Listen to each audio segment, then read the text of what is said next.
Hi, my name's Leslie Calimeri. Welcome to my art studio. I wanted to show you the watercolor blocks I've been making in the studio. If you don't know what a watercolor block is, it is a pad of watercolor paper that has been glued together around all of the edges, except for usually one little corner that's free. And when you paint on the paper and it dries, it'll dry flat because it's glued to all the paper underneath it. If you use a watercolor block, you don't have to worry about pre-soaking your paper or stapling or taping it down to another board. You can just paint right on the block, and when it dries flat. When you're done with your painting, you find the corner that's usually left open, and you just pull it gently with your finger, or sometimes the backside of a butter knife works really well. And you peel that up.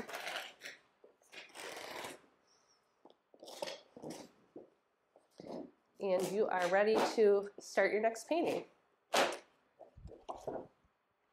Now, I just want to go through the steps that I took to put my watercolor blocks together and show you how that's done.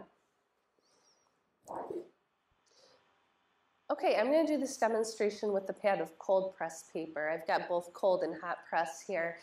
Cold press is a rougher texture to it, and hot press is a smoother paper.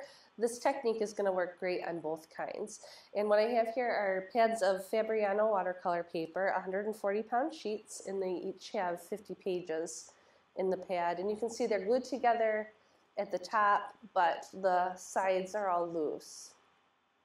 So to turn this into a watercolor block, I'm going to need clamps to hold down the pages while they're being glued. I'm going to use an acid-free or pH-neutral glue, which you can find in the bookbinding section of your art stores or online. Then I'm just going to use a disposable plate and a foam brush to put the glue on the paper. I'll get started by clamping down the sides of the paper.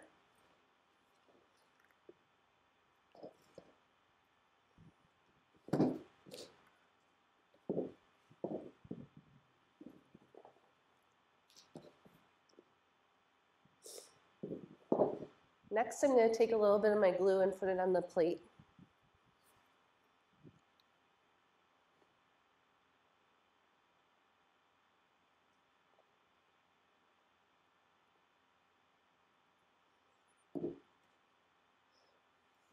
And then I'll just get a little bit on my brush at a time and start painting the sides of the paper. You just need one good coat on each side.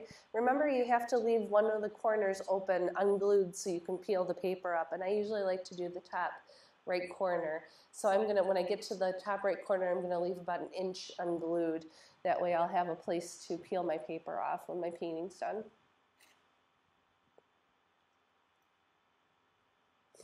Make sure you work under the clamps and you get the whole side of the paper glued down.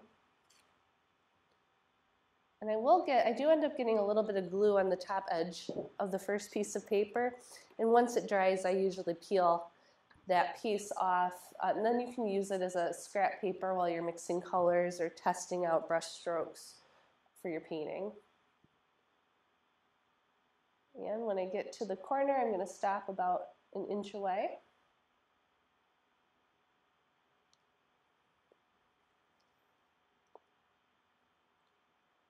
Once I have a nice solid coat on the top, I can move to the side. Again, on the right side, I'm going to leave about 1 inch at the top.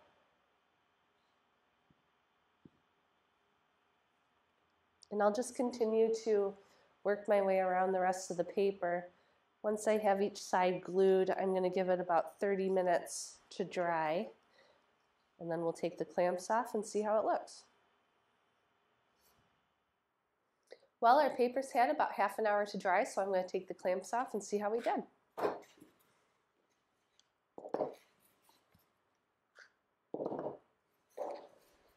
I've left the corner open, and I have a butter knife here. I'm just going to use the dull edge of that to help pull the paper off, the first paper that's got some glue that came over the top. So, like I said earlier, we'll use this top piece as our scrap paper.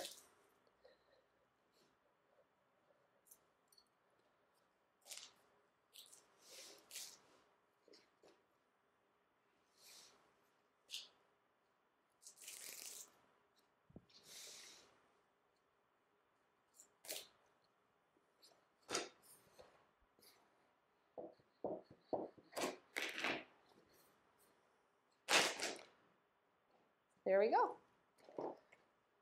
So the first page is off and the rest of the pages are nicely glued together and we can start painting. Thanks for watching.